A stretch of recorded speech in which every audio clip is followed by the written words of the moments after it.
Hey, folks, so usually you see me bring on all these singers and performers and groups and bands and everything else. Well, we're going to change gears today, and we're going to bring in somebody from my neck of the career woods. We're gonna keep this. We're going to bring it home. We're bringing it home in two ways. Number one, we're going to have a DJ on today, and number two, we're bringing it back to New Jersey, home state, baby. Yay. So, without any further ado, let me bring on with me. I have today the Jersey Jewel, and for you Tony D fans who have especially have heard my repeats and have heard this lady's voice in my repeats, the Jersey Jewel, Geri Petito. How you doing, sweetheart, today? Thanks for coming on with me. Good. I'm good, Tony. That's cute. DJ, huh? Love it. Yeah. So what do you consider yourself? You're not really a DJ because you don't spin records, right? You're an interview show. Funny, Tom. I don't spin records, and people are laughing and saying, "But you're a DJ," and I laugh at that. So I'm a radio show host. All right, I'm actually, come on, let me toot my own horn. I'm an international radio show. That's right. Hall of Right. Famer. And we'll get to that. No, but that's what I consider myself. Not a DJ. I don't listen. No. You're trying to tread lightly because you know you're on with one. That's right. Nah, it's all good. It's all good. We spin records, and you see, I do interviews too, so I'm kind of multi. I know. I love it. So, Geri Petito, I have a question I always start with to break the ice. If you've watched any of these before, and it's a very, very simple one. Where are you from? Okay. I originally grew up, born and raised in Long Island City, New York, Queens. Okay. It owns my heart. It owns my heart. And for the last, 43 years, Robbinsville, New Jersey. Okay. And actually, I'm hearing the accent as being New Jersey, so you've definitely been here for quite a long time. That's funny because New Yorkers hear New Jersey, New Jersey people hear New York. Yeah, yep. And then you go to another part of the country, and I think it's all New York. That's right. Oh yeah, you're right about that. You're right for sure. All right, so you were a kid in New York. You came here to New Jersey, and what got you? What got you the bug to get into this business? Or actually, let me start with what were you doing before this? Let's go back. Okay. So what was Geri Petito's world? Before radio. So Geri Petito's world was chaos because I was born to a very strict Italian family. Okay, my dad was from Italy. And yes, we got the wooden spoon and all that good stuff, and I'm so happy for it. But folks, I hope you know what that reference is to. I surely do. Yes. So, but I drove my family crazy. Okay. I was an artist. I was a writer. I did poetry since I was a kid, all that crazy stuff. And they couldn't wrap their hands around me.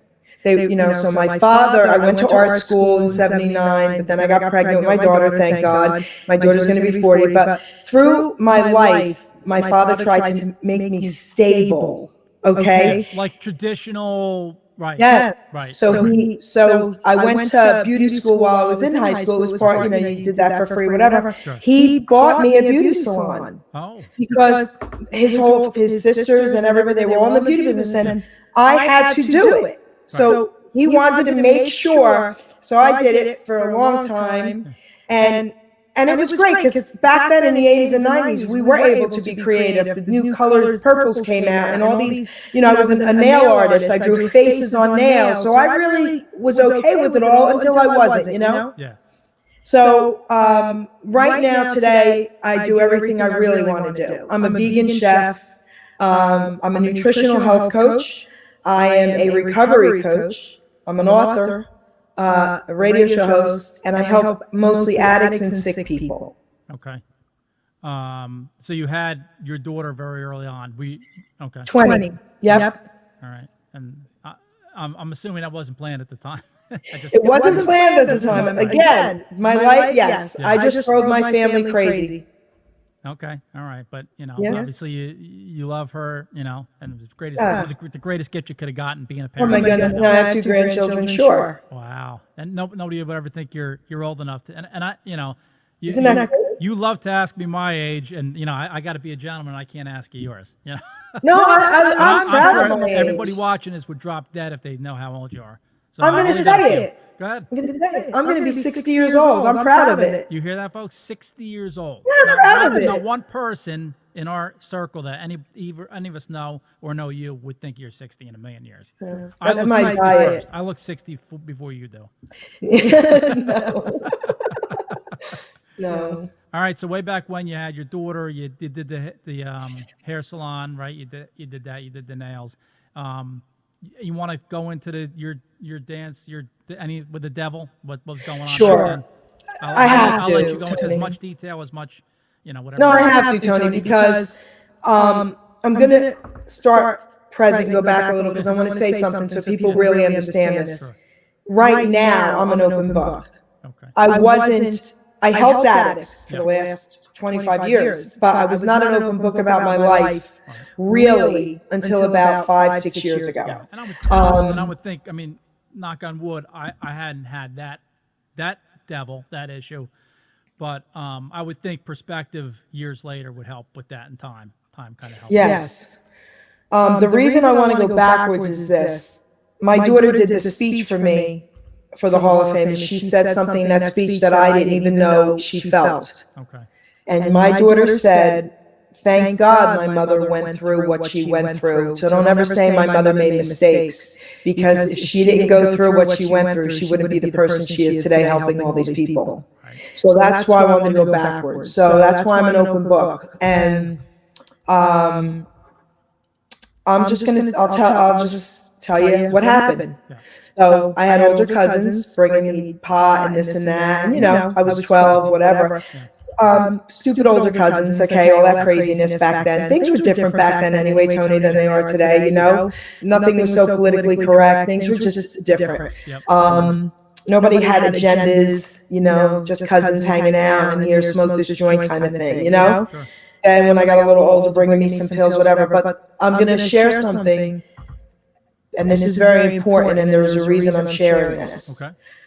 The reason I started doing hard drugs was not because I was touched as a child. I was touched as an early teenager. I was like 13 or 14. Okay. Not because I was touched. I was a tough New York kid. Okay. And when I came to Jersey, forget it. I was tough. Just beating up people. I would try anything with. I was. Yeah. The reason I started doing drugs was I thought I let a child molester go as I got older. Okay. That's what I couldn't deal with. Okay. And I'm going to tell you how good God is. So I was touched by a neighbor. Mm-hmm. They were moving away anyway in a week. Right. I knew I could not tell my father. When he touched me, he locked himself in a garage with me and touched me and said terrible things. And I said, you have 30 seconds to get your hands off of me, or my father would kill you with his bare hands, because my father would have. Yeah. And he went. As any of us with a daughter. Okay, especially a crazy Italian nut job. My father would have killed him with his bare hands, and my dad's hands were this big. Yeah, no doubt. So you're right. So he was now. Let me clarify something. I was only 13 or 14, but I looked a lot older. I had a big chest. I'm saying that for a reason. I looked a lot older, and he was only in his late 20s. So it wasn't like a 60-year-old man. Okay, I'm saying that for a reason. Yeah, no, I understand. So I knew I had to tell someone, and I told my uncle. My uncle threatened him and said, good thing you're leaving, blah, blah, blah, blah. They left. Okay. They're still in my aunt's life because they're friends. Okay, but they live in another state, whatever. I'm going to tell you how good God is. My struggle all my life was, did I do the right thing back then? Because back then things were so different, guys, and I want to say to anyone listening, if anyone touches you, I don't care who they are, you go to the authorities. I don't care. Things were very different back then. Yeah. So we had a family party a couple years ago. I didn't know they were going to be there from out of state. Okay. He's now in his late 70s. Okay. I stayed away from that side of the room. I was like, I didn't expect that. He was following me. He waited till the party was over. He came up to me, and there's a reason I'm telling you all this. He came up to me to try to kiss my lips. I was 57 at the time, 58. And I turned my head. He got my cheek, and he slapped my butt. No kidding. So now I know what you're thinking. Did I punch him out? Did I make a scene? Blah, blah. Yeah, knowing you, I would say that. I would ask that question. Well, guess what? Wow. Not only did I not do that, I smiled and looked up and I said, "Thank you, Lord." And I said, "I needed this." And I'm going to tell you why. I looked at him and I said, "You should count your blessings." 3 reasons why. And I gave him the 3 and one about God. God just gave me the biggest gift of my life. God allowed me to know after all these years I did not let a child molester go, Tony, because if I did, he wouldn't have been interested in me at 57 years old. Right. So God, after all those years, I finally put that to rest. He was just a pervert. Right. Okay. And I thank God for that. So I'm glad that happened. Right. Amen. Amen on that. Yes. You know, and So what's that's in the what back happened. of my head too is how difficult that must have been for your uncle to not tell your father. And that's his brother. Let me tell you something. We talked about it, and my uncle said, and my uncle was a Marine. He came from Italy too. Wow. My uncle's still alive today. My dad's gone, and my uncle said to me, "John," they call me John. "John, you telling me now what to do, but I'm gonna tell you, your father be in jail for life." Yeah. I said, "You're right. We can't do it." So we knew. We knew. So that's what happened there, Tone. So then at 30 years old, something happened that made me realize this is it. I got to change my life. Okay. I still had my beauty salon back then. My parents, I'm going to say they didn't know the depth of what I was doing. I was a functioning drug addict until I couldn't function anymore. All right. So my Friday, Saturday, and Sundays were horrendous because they kept my daughter from me. Okay. Okay? All right, so they obviously knew what was going on at that point. Right. Okay. So this is what happened. And this is when I said, I'm done. I woke up in a tub of ice twice with my friend. I almost died, OD'd.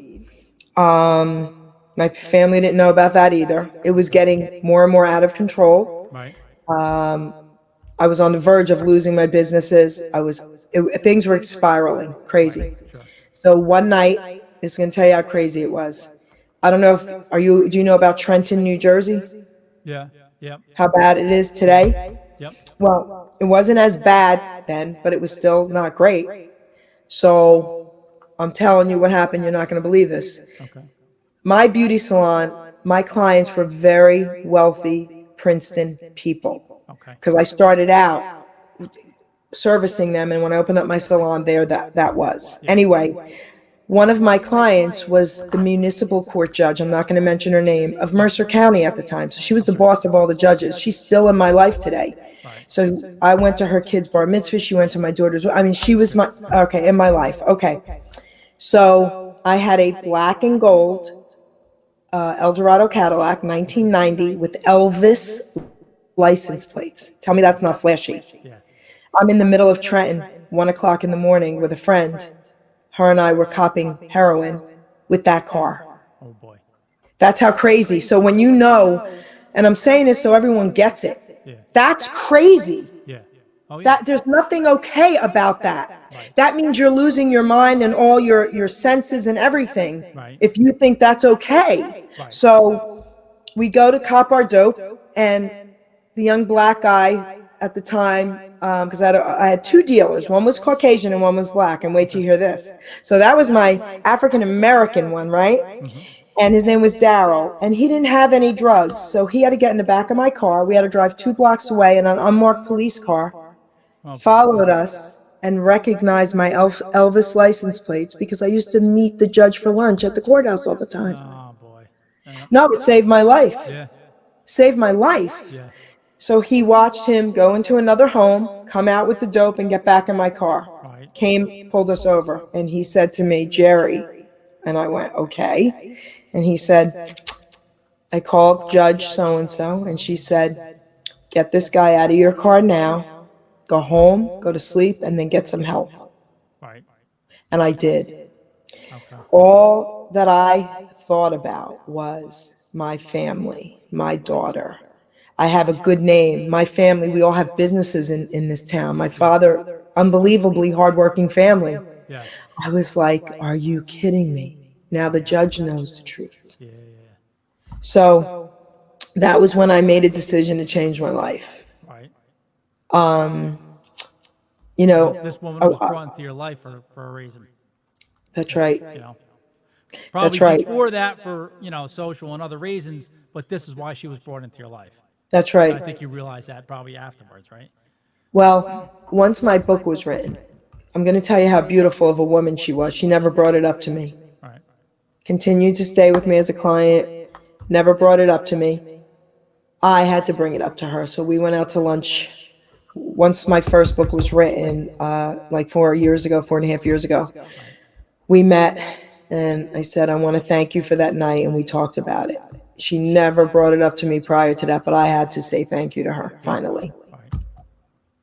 Fair enough. Yep. So I want to tell you one more dealer story because this is crazy what God's been doing in my life. Okay, sure. Then thank you for sharing with everybody. A few years ago, I get a hello on Facebook. And they said, and I love this, Tony. Hello, ma'am. You know, I love that, right? Okay. Hello, ma'am. I get the sirs now too. Yeah, it's pretty. Okay. I don't love that.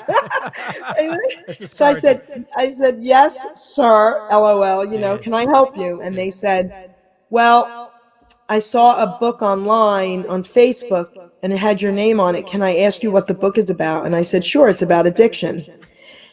He proceeds to tell me that he was in a halfway house for 17 months. He was still living there. He's clean and sober, not by choice.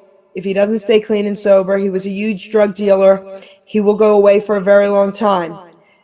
I said, I'll send you my book. He gives me the halfway house address. I send him my book. I send him a Bible for addicts because he said he didn't believe in God anymore. Okay. Sent him a Bible for addicts that just happened to be brought to me that week out of the blue. A friend of mine, counselor, said, oh, look, I have an extra one of these. You want it? It was crazy, that too. So All right. just real quick, not to interrupt you, but just the Christian in me is asking, is it like a study Bible that's geared towards Yes, addiction? it's a Christian Bible, and it's for addicts to really understand why God's the answer, not a higher power. Gotcha. Okay, good. Okay, a Christian counsel friend of mine who doesn't even live in the state anymore came to visit from Florida, said, oh, Geri, I have an hour. I said, get over here. He's like, oh, this is heavy in my bag. By the way, I had 20 of them. They gave me 2 extra ones. You want one? Yeah. I go, sure. He leaves it at my house. The next day, this happened. It was just crazy what God does, Tone. You get it because you're a Christian. You get it. Yep. So anyway, I was like, oh my gosh, and I have this Christian Bible for addicts. Yeah. So I sent him to him. For the next 2 weeks, he's reading because he's asking me questions. Finally, he's ready to pray with me. You ready for this? Yeah. I said to him, you got to trust me now. He was afraid of me on Skype kind of, or whatever, messenger, to see me. Yep. He's like, I said, you're afraid of me. I'm 5'4". You're this big drug addict dealer. I said, and you reached out to me, So we get on. I'm looking in his eyes. He's now 55, whatever, right? Mm-hmm. I'm looking in his eyes and I said, can I ask you a question? Back in the day, in the 90s, did you have long, brownish, wavy hair? He goes, yep. I said, did you ever bring drugs to Parkside Avenue, Geri's Final Touch? He goes, all the time. Geri and Charisse. I said, I'm the Geri. Wow. He was my drug dealer. So to this day, with the halfway house.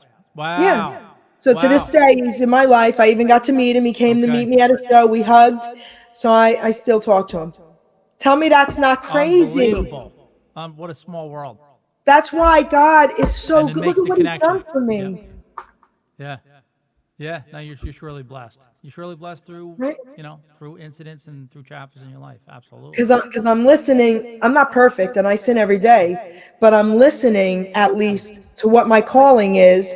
And that's why God's answering me. Yeah. The guy who touched me, I'm in my 50s. He lets me know he's not a child molester. My drug dealer from the 90s, I was in my 20s. Think about this. Is crazy, right? Right. So you wrote this book, about what year? And I know about 4.5 years ago or so, I wrote the first one. Okay. And it's this thin. And what made you say, I'm going to sit down and type out a book? No, I didn't say anything. Kid you not. I got woken up in the middle of the night by this. God said, write your book. I said, I laughed. I sat up in my bed and I go, write my book? Yeah. I go, okay. And I laughed. Right. So my dad had Alzheimer's at the time, and we were on my dad duty, I would call it. And I would also fast every year for a month for 25 years because I cured myself of 2 cancers many moons ago, naturally. So my family's used to me locking myself in my home for a month and fasting. So I called my brother up. I did not tell him about me being woken up or anything about the book. I said, okay, Aunt, his name's Anthony. I said, you're on dad duty for the month I'm going to fast. He's like, okay. So I wrote the book in 3 weeks, but I hand wrote it. Wow. I'm not good with tech. I'm not. So then I call my brother and I said, I have listen, I'm not. I said, I have a situation here. He goes, what is it? And I said, well, I wrote my book. He goes, you wrote a book? He goes, how long did you write the book? I said, well, God wrote it. It only took 3 weeks. God wrote it. He goes, okay. I said, but I hand wrote it. And he started laughing. So I called a friend of mine. She's mentioned in here, Andrea, and she came over. Her uncle used to be a publisher. He's gone now. She put word on my computer, did the whole thing. Anyway, got it completely done for me the way it should be. And she says to me, now, Geri, my uncle was a publisher, so just keep in mind, don't get upset. It might take years. Someone might want to publish it right away. Someone might not. I said, oh, no, you don't understand. Want to make changes to it. Yeah. Yeah, I said, no, God wrote the book. I didn't write it. So we're only sending it to one publisher, Simon & Schuster. She goes, okay. So guess what? She emails it to them, and in 5 days, I put her number on it as well for me. I answer the phone. It's a 3-way with her and Simon & Schuster. All right. They're publishing my book, just like that. Who it was from Simon & Schuster? It was a woman who's no longer with them, and I'm going to tell you why I think. It was a woman. I forget her name. I have all the information. Don't know. Okay. I have all the information in a folder from the first part of it. Yeah, I'll tell you later off the air about my connection with them. All right, well, I'll let you know who it is. I'll go in that folder. So anyway, that's what happened there. But what she forgot to tell me, which was vital, and she should have told me, was you need a certain amount of pages in order to have your name on the spine of the book. If you don't have your name on the spine of the book, bookstores can't hold it. I didn't know that. Ah, interesting. So I didn't know that either. Barnes & Noble gets in touch with me. They want to carry my book in the store. I bring my book. I go meet them. She says, we can't because of this. That's how I found out. So she's no longer with the company for other reasons as well. So then my dad, passed away a couple years ago. It got worse and worse, so I couldn't revise anything at the time. So through all this, I made a decision. I was going to fast again January 1st, which I did. I said, that's when I'm doing it. And that's when I did it. And then all this happened. So it worked out. So now it's this thick. Oh. See the difference? Okay. Because it worked out great, because after each chapter I now put blank pages, because someone came on my radio show right after the book was done, and she said, Geri, look, I scribbled in your whole book. This book is incredible. You should have had pages. And I'm like, what a great idea. So she gave me that idea. And I decided this was a good time anyway, because 4.5 years later, look at all that's happened to me after writing this book. Right. And so I revise it now. Everything in here is in here about my life to show the addict that at 50, I don't care how old you are. That's why I love hearing about people's ages. They got to understand that. I didn't write my book until I was in my 50s. In the Hall of Fame in my 50s. I'm a radio show host in my 50s. You could do anything you want. I don't care what it is. I had an 89-year-old author on my show. Come on. So as far as the additional content, other than the blank pages, is it just the years after?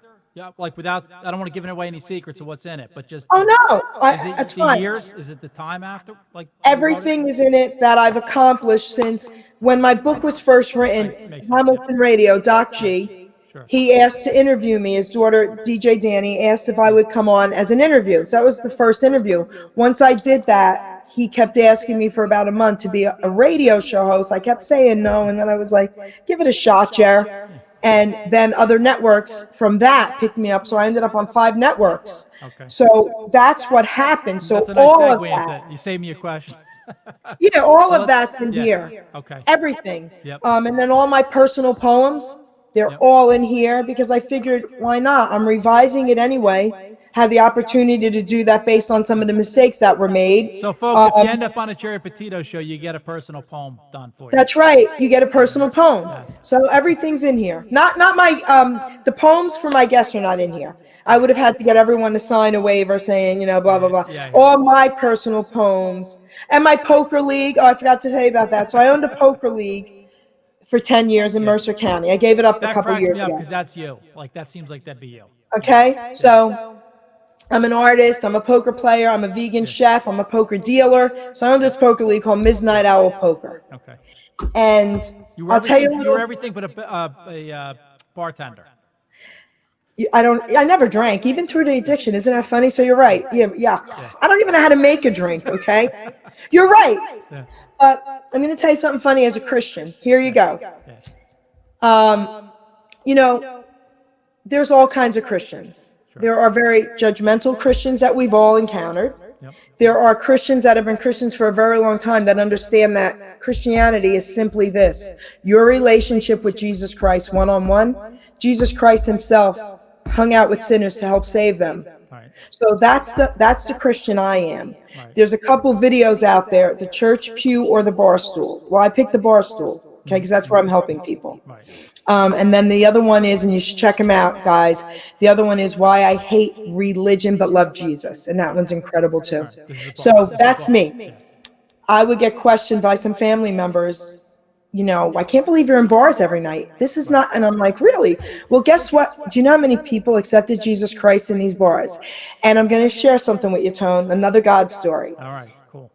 A year before I finally gave it up, online poker came back, which was destroying the free leagues. Nobody wanted to come out anymore and spend money because you had to buy something and you won gift. You didn't win money, but you won gift certificates to the restaurant that could not be used for liquor, only food. Yeah. Okay. Okay. I had some very prestigious groups in Matawan, New Jersey, all lawyers and doctors. But then I had a lot of young alcoholic brats that I'm still friends with. Okay. And other ones. Well, every time they won, Geri, please, can you buy my gift certificate? Because I can't, I need the money for my alcohol. Well, I had it up to here after 10 years. So this particular day, it was a year before I finally gave up the league. I say to God, and my dad was still alive. I had to go be with him that day. I said, Lord, I'm ready. I got to give it up. I said, let me know if I can give this up. I'm not buying any more gift certificates from anyone. I had about 20 of them, Tone, $25 gift certificates, $20 gift certificates, right? I said, I'm not buying any more. I said, and I'm running my own games. I would give my games to everybody, let them run it. They would get paid. They would eat free. I'd be there like an idiot. Okay.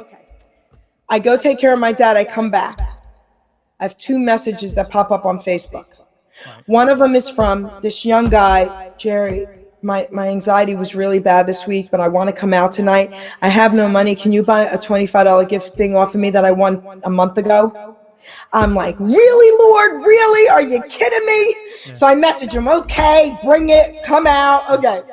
Then another older gentleman said, Geri, I've never asked you if I could run a game for you. I don't want to take anyone's games away. He was a Christian man as well. And he said, but I lost my job. I really need to get out. Do you think I could run the game for you? I'm like, Lord, are you kidding me? I just said those 2 things, Tony. Right. I messaged him, okay. Not only did I let him run the game, I schlepped all the stuff, helped him set up. He ate free. He got paid. Yeah. So that night, Hooters, it was in Hooters. In Mercer Mall. Hooters. Oh, wow. What self-respecting Christians hang out in Hooters? Well, guess what? I don't judge those young people because they're all paying their way through college. Right. That's what they're doing. I met all of them and they're beautiful young women. Mm-hmm. And they're paying for themselves to go to college to better their lives. Sure. Okay, so that night, someone accepted Jesus Christ in my car outside of Hooters after the game. Oh, how about that? Very nice. And then soon after that, God said, you could give up the league. And I did. All right. Wow. Very nice.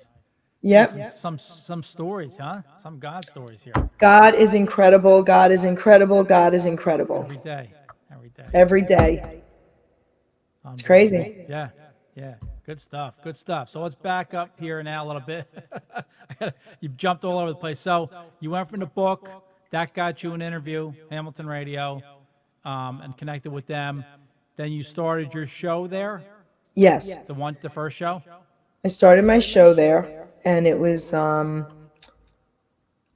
every week Okay. for an hour and a half on a Tuesday night at 5 o'clock at the time. Okay. And you loved it. You loved I it. loved it. Did you first, before you started on the air the first time, did you say, "What am I doing?" or "I got to be crazy," or did any of that stuff come to you? No, because I think by then I'm very organized, as you know. Yeah. And I'm very anal, and everything's got to be right. I had these boards made immediately, like things, I have to Is have that a everything TV in its screen order. behind you, or what are we looking at there? So I have, these were boards that I had made that I would put up behind me even there Okay. before we got into the new studio, So I was prepared, and then I laughed after my first show, and I said, I was in trouble every day of my life growing up in school for talking. It didn't matter. Yeah. I should have been doing this forever. Yep. I hear you. Yeah. I mean, we've You talked know. about it on your show. I was a DJ in my head for 30 There years you go. before I did it. So, sometimes it's just, like you said, you're never too old, and sometimes it just takes you a little bit of time and circumstance to find your niche, to find where Right. you should be. Right. So then you had that show, and then other people started asking And you. PANJ Radio out of Lambertville, New Jersey, 40 minutes from my home. We connected on Facebook. And I ended up actually interviewing the owner, Rob Bell, and Vinny Verderosa, his sidekick. I love both of them. They came to Hamilton Radio after they interviewed me first, I believe. Right. Then they came out and I did the simulcast. Vinny was at the studio. Then they came here. It was really cool. So we all kind of did stuff together, and they said, "Come on, you got to have a show." So I did. So then I hooked up with them. Rob now lives in another country. Okay. Interesting. Then, on Hamilton Radio, Vince Scott, Freedom Truth Radio. Okay. I love him. I was doing a couple shows with him, part 1 and part 2 on his and then on mine. His cousin actually is Ngozi, DJ Ngozi, Brother O from Beverly Nation, O&E syndicated. So it's Damon and Beverly Nation. And he called in to say hello to his cousin and met me. So that's all I knew about that. So he stalked my shows for a few months. And then he messaged me and he was like, "Gotta have you come along." And this is what's so funny. And he said, "Geri Petito, I'm Vince Scott's cousin. I own a blah, blah, blah. Gotta have you come along." And I said, "Okay." I said, I'm ready to do my show. I'm in Hamilton Radio when he called. DJ Danny's helping me because I never did the Messenger live before. I'm like, "What kind of a call is this?" And she's like, "Look, click on it." Yeah. So anyway, he pops up, blah, blah, blah, blah. And I said, "All right, I have a show in 15 minutes. Yeah. Text me your number, blah, blah, blah, whatever." So he says to me, "You have to come along. At this point, you'll be my only Caucasian host." I said, "I'm in." That's all he had to say, Tone. Now we have 2 of my other friends, but that's all he had to say. And then from O&E, from Beverly Nation, he asked me to be the first host to do Damon Looks, which is on YouTube. Okay. So I said, absolutely. So a year ago, I started this Damon Looks for him. And then our good buddy, Michael D'Amore, he just tried calling. I said, "I'll call you back." Michael D'Amore Please tell is him I very said hello and tell him you did the show today. Yes, I will. So Michael D'Amore is good friends with the owners of Remember Then Radio, Okay. Barb and Steve Soskin. And he said, "Geri, I didn't know this, so I'm blessed. They don't usually take any DJs that are on other networks." Right. But he talked so highly of me, and they called me and they were like, "Yes, we're bringing you on." And that for me was incredible too, Tony, because I met so many musicians and artists from back in the day, and Larry Chance, and I mean, come on. Is this really happening to us? Even you, right? Is this really happening? Yeah. So when you got on, how did you kind of was it through Doc G and people that you made the connections to the people you interviewed, basically, like the artists and the entertainers? How did you really get connected with them because you were new in the business? Was it through the management people mainly? No. How did that networking start going? Oh, yeah. No, not at all. Actually, I brought all these entertainers to meet, like Hamilton Radio and O&E. I brought them to them. this is crazy, God again, and I don't care what anybody says. I don't care because Gotcha.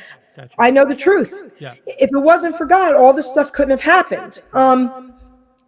Out of the blue, I would be getting messages from people I didn't even know saying, oh, I saw your show. One of them, a girl called in on Hamilton Radio when I was doing a show on addiction and said these words. It's on the air. Your show saved my life. I wanted to kill myself last week.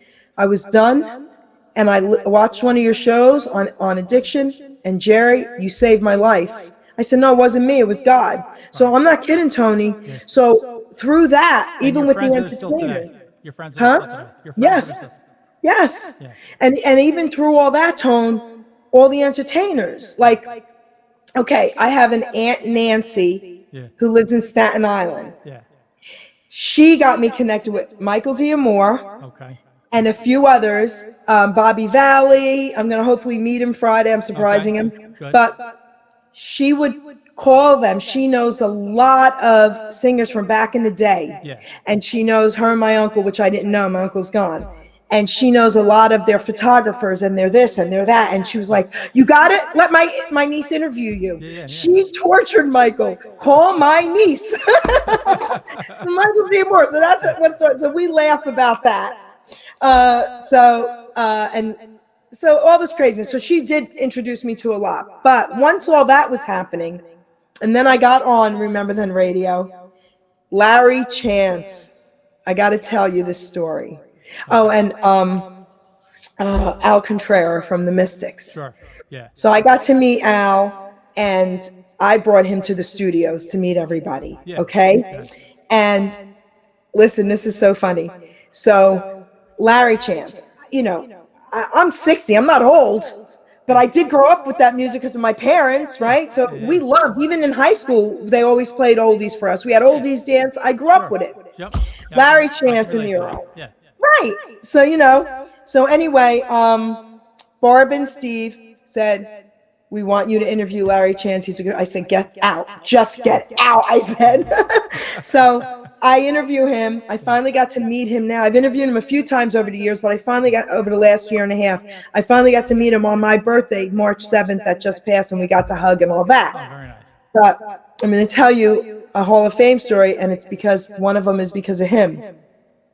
Okay? Once I was enshrined, I was able to hear what the judges, the head judges of the countries all said and why they thought I should be in, right? One of them said, if Geri Petito could interview Larry Chance from the Earls, whose station named their station after his song, Remember Then, she has to be in. I was like, oh my God. So I call Larry Chance. I'm like, you won't believe this. His head is this big now. That's what it's, okay. So Remember Them Radio. I was like, you got me in, you know, but it was just so funny with Larry Chance. But Ken Brady from the Casinos. Okay.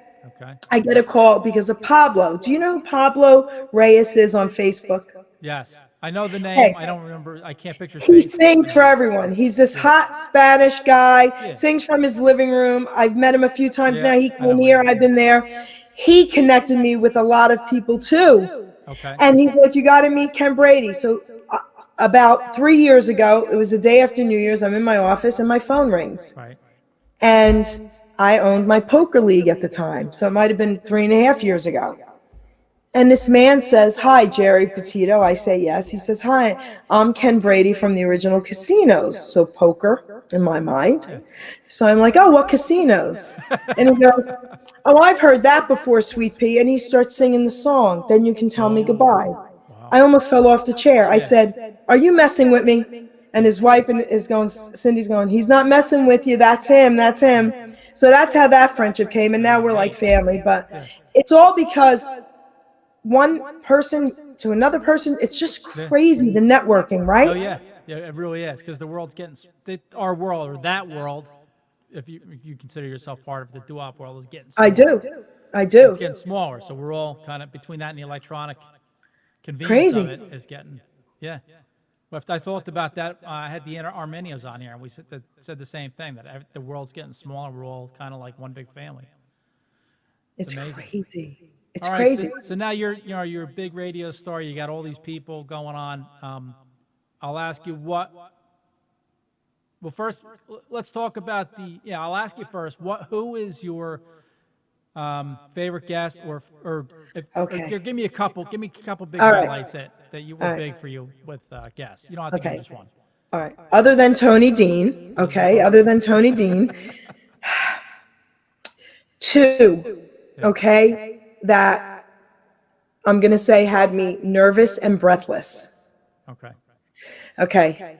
One of them was Elvis Presley's nurse, Marion. Right. I'm one of the biggest Elvis fans. Yeah, folks, she is the biggest Elvis fan. I am. All right. As a Yes. matter of fact, I think she's on Priscilla Presley's stalker list. Okay. That's how big. Yes. Priscilla knows my name now. She said to say hello to me. I mean, come on. I might meet her in December. Yeah. Okay. So Elvis Presley's nurse, number one, and everyone out there. I loved all my interviews. My interviews were incredible. Like I said, Al Contraire, Ken Brady, Michael D'Amore, right? All of them, Larry Chance, every one of you. Okay. But Elvis Presley's nurse, my number one, because you know why. I don't even have to get into that. What's one degree to Elvis? It's one. Okay. One connection. Yeah. The other one just happened Okay. just a couple weeks ago. Right. Take a guess. Oh yeah. Somebody we both Yes. have in common. Yes. The legendary Mr. Don K. Reed. Thank you. Yep. Unbelievable. Okay. Come on. And I was so nervous. He made it so easy. So was I. I was a nervous wreck, and I think. You were? Oh, I was a nervous wreck. Yeah. I feel better. I haven't released my interview yet with him, but in the beginning of it, this is part of I think why I haven't released it. He interviewed me first. And I think it was so he can get me relaxed. He interviewed me first and made me tell him my life story before we even touched on his. And I'm thinking he So did you that were on purpose. worse than I was.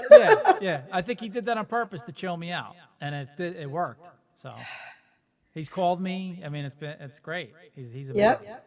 He's amazing. And he did a station ID for me, of course, and I'm sure for you. And yeah, so those two, I gotta say, based on the circumstances around those two, that's why. And if there's anybody out there who does not know Don K. Reed, other than you either lived in another country or you lived under a rock or you just never listened to radio, he was the doo-wop man in New York City. Don K. Reed's doo-wop shop at CBS FM for many years. And that's where you were on Sunday nights, especially if you were out and you had the radio on. He was Yep. Yeah, and Cousin Brucey came after him, so Don K. Reed, Cousin Brucey. I mean, I remember those days like it was yesterday, man. Incredible. Yes. So yeah, so those two, I gotta say. Okay. And all right, so now let's go to this big award thing you keep talking about, or Hall of Fame. So Come on. we talk a lot in my circle about the East Coast Music Hall of Fame. Now tell us first about what this Hall of Fame is all about first, and then how you got. I don't even know how I can answer these because I'm going to tell you I didn't even know I was eligible or any of it with this. Where's This this is why. International Hall of Fame based at? It's internet. All right, so it's Internet International Hall of Fame, Okay. and this is what happened, which I didn't even know. Okay. So I guess all right. So what I found out was you had to have been on internet radio for at least 3 years, maybe 4. I don't remember. Whatever it was, I wasn't there yet. Because whatever it was, that's my point. Yeah. So, and you had to have broken 10 records of listeners with a syndicated station, which I didn't do yet. Okay. My daughter's in the car with me, and we get this call. And when they said Geraldine Petito, I knew it was someone serious. Yeah, like the I said, IRS. yes. And there you go. Italian, of course. I said, we're from the Internet International Radio Hall of Fame. Blah, blah, blah. We've got Brother O. He'd like to give you a message. Is it in America? Are they based in this country? Now it's Nigeria. Oh, you mean the Hall of Fame? Yeah. The It's all over the world. The organization, I guess. The organization, there's someone from each country that's part of it. Okay. Okay, that's how I was told. So anyway, long story short, they said, you will soon have your limit. In 3 months, you'll be at where you need to be as far as the time frame. And we know by then you're going to break your 10th record. I had eight or something broken by then. Wow. Okay. So what I was told was that's really difficult, right? You're not even there yet. And it was almost right at a shoe. And I was nominated, which said to me, Geri, you have a chance here. You have a chance here, because that was crazy to me. I didn't even know about it. So then I was like, okay. And then next thing you know, I get an award out of Germany, which is on my wall for, what do you call it? Achievements. Okay. So I get that out of Germany. All right. So I'm like, okay, this is really good too. Yeah. So the only thing I knew was the day and time I was going to get the call, whether it was yes or no. Okay. Now, I put on a concert with K&D Entertainment last summer, and Ken Brady came, and the Capris came, and we did this incredible concert at a hall near me, Okay. and And you all the hosted it. radio You hosted stations, it. everyone. You hosted it. Yes, Okay. and everyone from all the radio stations came to meet each other. Okay. It was great. So I'm saying that to say this. Brother O from O&E had Michael D'Amore sing to me, She's Got High Hopes, and he recorded it. And that was like my theme song for She's Got High Hopes, right? So I knew when I was going to get the call, and I took off from life that day. And because if I got the call, yes, I was going to cry. If I got the call, no, I was going to cry. Yeah, right. And I prayed about it, and I said this to God, because listen, it's not just about the recognition. It's not. It's in here, the recognition. Yeah. Do you know what I mean? And I prayed, and I said to God, all right, Lord, listen, if it's in your will, it's going to happen. And if it doesn't, I accept that. Yeah. And when I got the call, they didn't call me Geraldine at first, so I said I didn't get it. And then after 10 seconds, he said, Geraldine Petito, and then I just started crying. And then I knew. And then we had a ceremony, because we had to do everything online, and my daughter did the speech for me, and Brother O actually got enshrined as DJ 2019, and his son did the speech for him, and it was emotional. I mean, this is really why, Tone, listen. All right. Everything I've been through in life, I caused. So I'm not blaming anyone, okay? Everything I did in life, were my choices. And I had to deal with the consequences. But God saved me that day. And I said to God, I'll do whatever it takes. Whatever you need me to do, lead me. Yeah. And I've been trying to help people from then, right? So I said, my father's gone. I just wanted him to know. Is he going to know that this happened to me? Because when he had the Alzheimer's and we got him diagnosed, and I said to him, we have to talk, that I want you to know how much I love you. You're the greatest father on earth, and what you've done for me. And my father looked at me and said, and I love you, and you're the greatest person I've ever known. And let me tell you why that was so important. Italian dads didn't do that from their generation. You didn't hear the I love yous. Yeah, no. You know that. Yeah. So that was It was praised by the absence of criticism in our day. So there you go. There you go. Thank you. You get it. So all I cared was that my father knew that this happened to me. Right. And that's the truth. Yeah, that's huge. That's a huge thing. Because you know. Yeah. Well, I mean, just in general, being able to have closure or say goodbye to a parent, first not. That's right. My wife's dad passed away last in 2019, and on Easter night of all things, he went to sleep, never woke up, so she never got to say goodbye to him. She says that's the thing that hurts the most. I never got. That was my mother. 14 years ago, dropped dead at 6 o'clock in the morning of a heart attack. So I get it both. I got both, and you're right. But I wasn't as close to my mom as my dad. Yeah. And you can tell because the whole interview you're talking about your dad. I was just about to ask you, interesting you said about your mom. I was going to say, did your mom pass? Is she still with us? That's so bad. Do you know I had a dream? Because you just said that. Yeah. I have to stop. I had a dream that my mother rang my phone. This was about a year ago. And I picked it up. I said, hello. She said, hi. I said, hi, Mom. She said, I'm mad at you. I said, why are you mad at me? She said, because you only call your father. You never call me. And I said, I'm sorry, Mom. I'm going to call you. Then I woke up and I went, oh my gosh, I always talk about my father, and you just said it. Yeah, for 45 minutes. My mother loved me. Listen, she would have died for me and killed for me, but it was different. Yeah, sure. Sometimes your dynamic with one parent sometimes is different. She was tough. Yeah.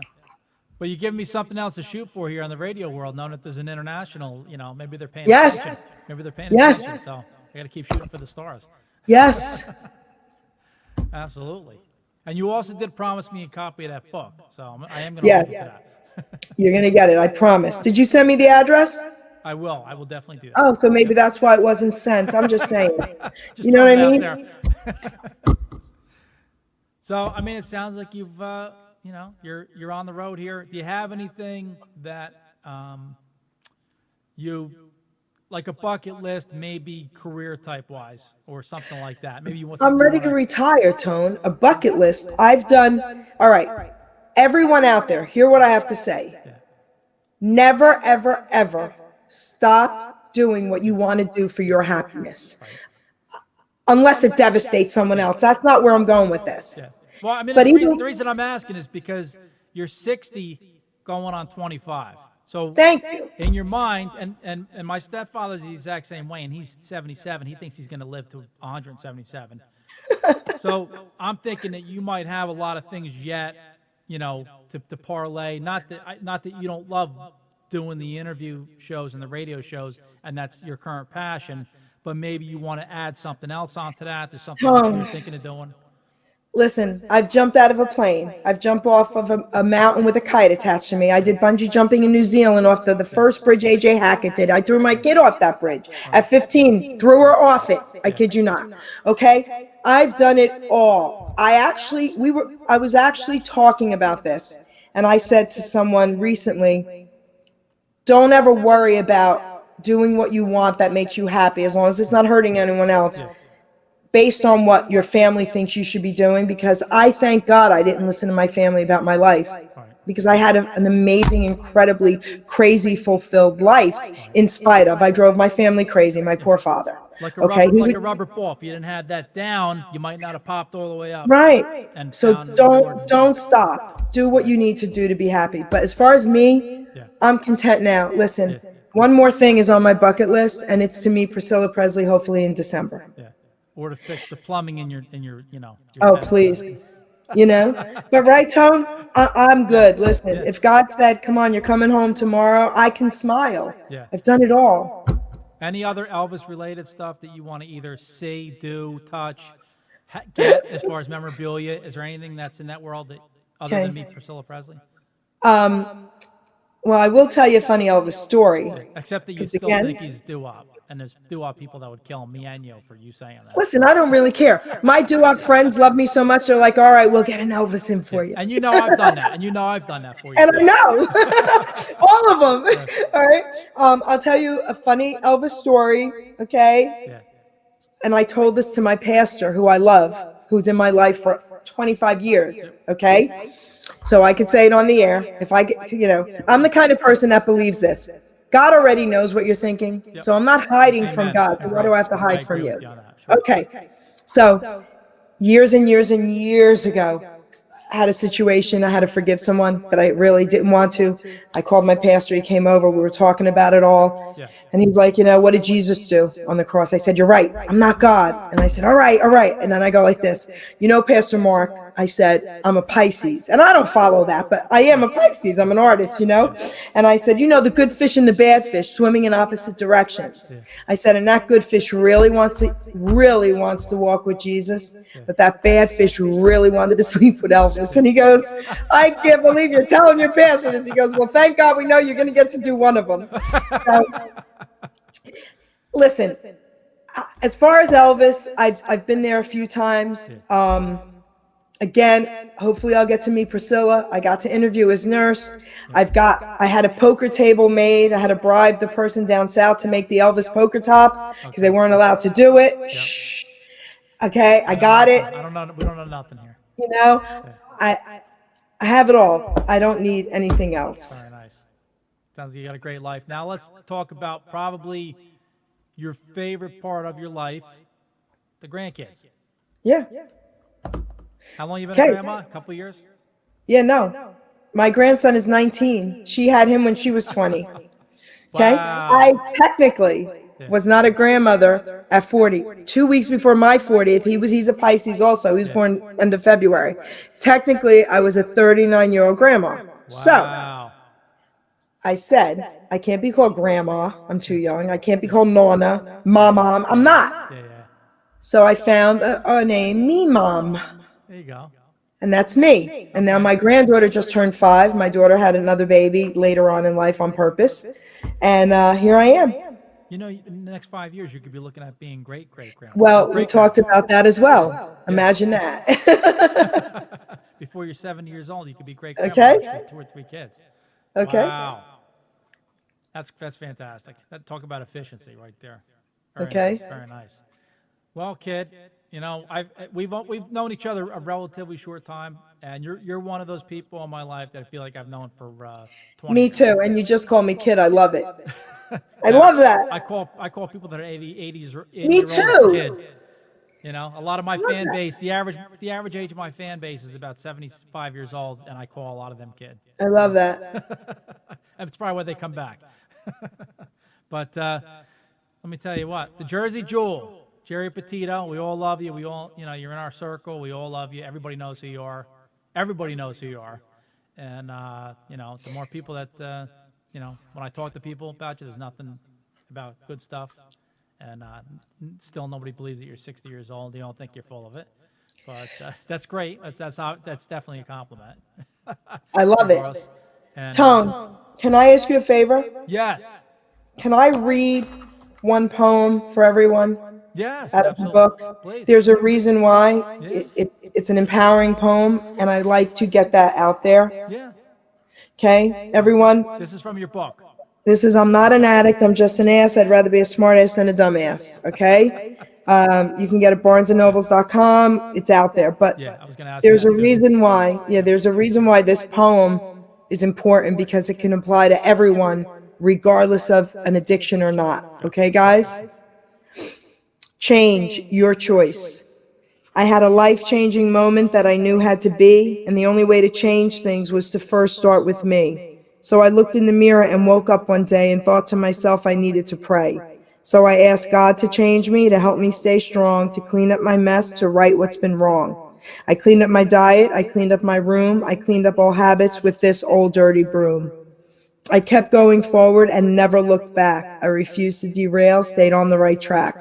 I realized my worth and all that did matter through my selfish behavior, the lives I had shattered. I finally decided at 30 years old to stop abusing my body, my mind, heart, and soul. My life-changing choice that I had once made over 29 years now, guys, my debt has been paid. So you read all my thoughts on how to stay clean. It's all or nothing, my friend. There's no in between. To live or to die is a choice you must make. Your life is not worthless and you're not a mistake. One day at a time is the slogan you've heard. It works if you work it while applying his word. For you to get healthy, for your mind not to fail, escaping reality will keep you in jail.